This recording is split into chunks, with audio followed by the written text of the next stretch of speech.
मेरा बंध या मोक्ष नहीं। आश्रय रहित होकर भ्रांति शांत हो गई है। आश्चर्य है कि उस मुझ में स्थित हुआ जगत वास्तव में मुझ में स्थित नहीं है। न में बंधो अस्ति मोक्षो व भ्रांति शांता निराश्रया अहो मयि स्थितम विश्वम वस्तुतो न मयि स्थितम। मैं बंधा व मोक्षा न अस्ति, मेरा बंध या मोक्ष नहीं है। सुनो कैसी अद्भुत बात जनक कह रहे। न मेरा बंधन है न मेरा मोक्ष है। तुमने ये तो सुना कि बंधन है संसार, छोड़ो बंधन, बंधन से मोक्ष की खोज करो। लेकिन सुनी तुमने जनक क्या कह रहे? वो कह रहे न मेरा बंधन है न मोक्ष। ऐसी चित्त दशा का नाम ही मोक्ष है जहां तुम्हें पता चलता है न बंधन न मोक्ष। बंधन भी कल्पित थे तो मोक्ष भी कल्पित है। कथा है जीसस के जीवन में कि वे गांव में आए और उन्होंने एक वृक्ष के नीचे कुछ लोगों को बड़े उदास देखा, बड़े परेशान देखा, बड़े दीन दुर्बल। उन्होंने पूछा तुम्हें क्या हुआ, तुम पे कौन सी विपदा आ गई? उन लोगों ने कहा विपदा हम पे बड़ी आई, हम लोग बहुत घबरा गए, हमने बड़े पाप किए और हम नरक से डर रहे हैं, हम थर थर कांप रहे हैं।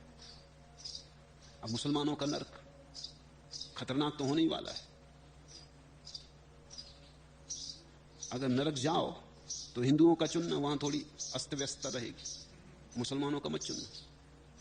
अगर वहां कोई चुनाव हो तो भारतीयों का चुन लेना, जर्मन या इस तरह के लोगों का नरक मत चुन लेना, क्योंकि वहां बड़ी चुस्ती, वहां सब नियम की पाबंदी, वहां रुस्वत भी ना चलेगी कि जरा रुस्वत दे दी और आग से जरा बच गए, जरा ठंडी आग में डलवा लिया आपने को, कुछ ना चलेगा।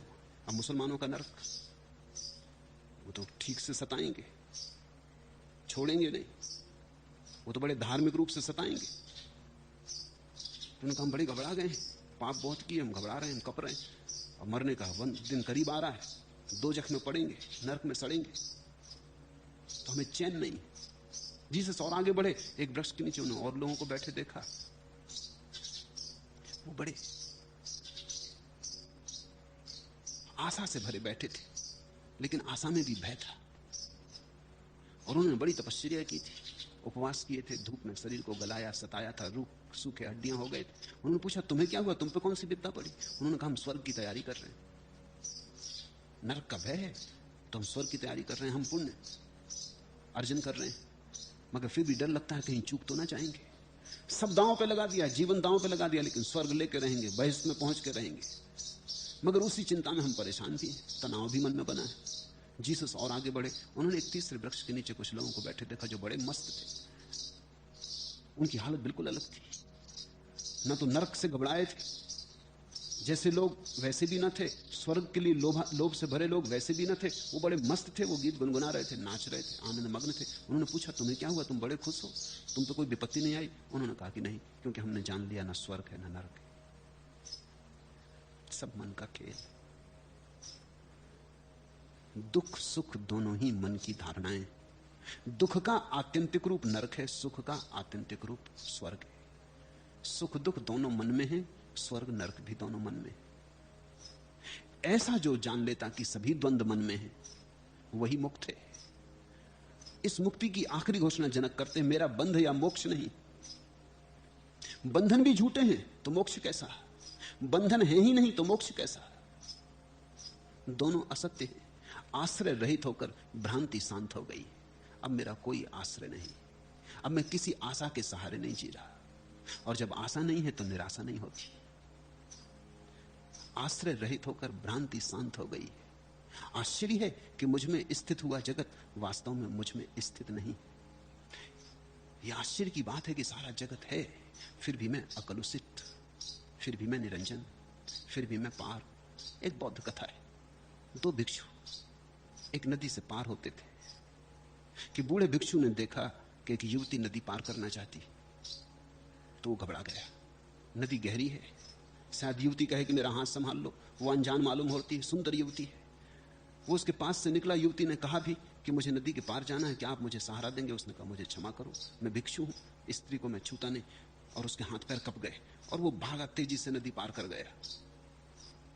बूढ़ा आदमी, बहुत दिन का दबाया हुआ काम, भीतर फुफकार मारने लगा।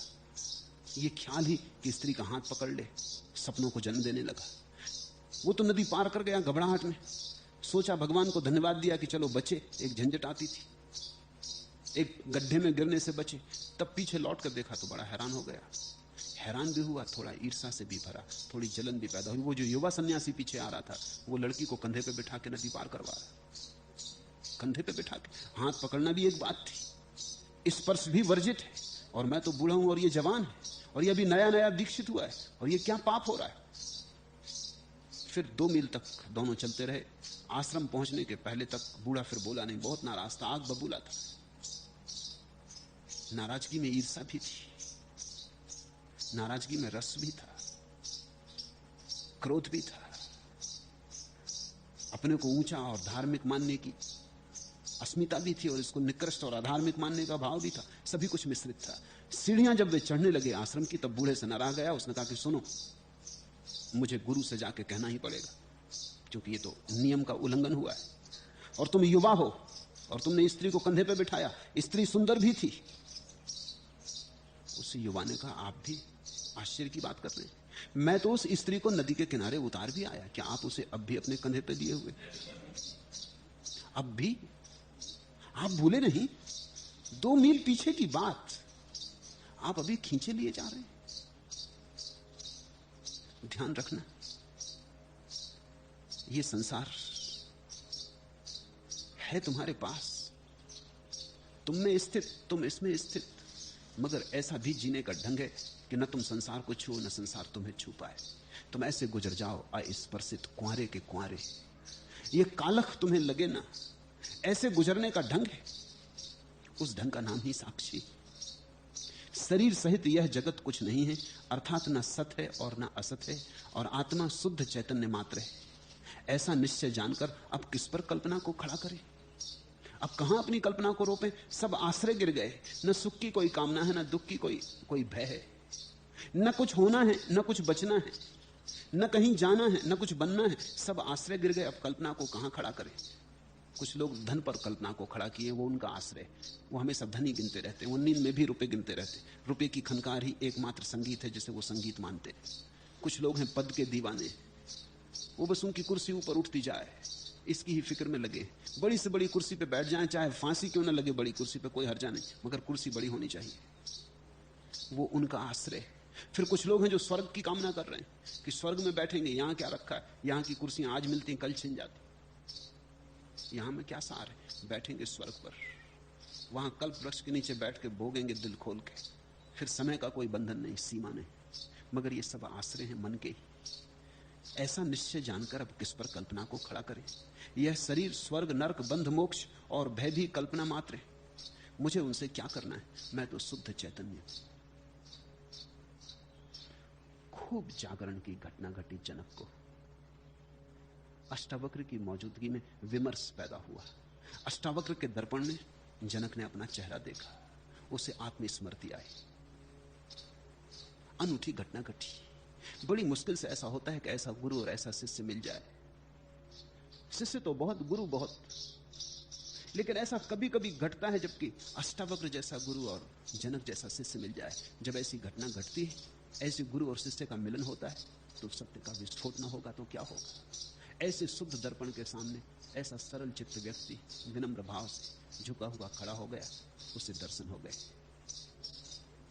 हो गई सिंह गर्जना।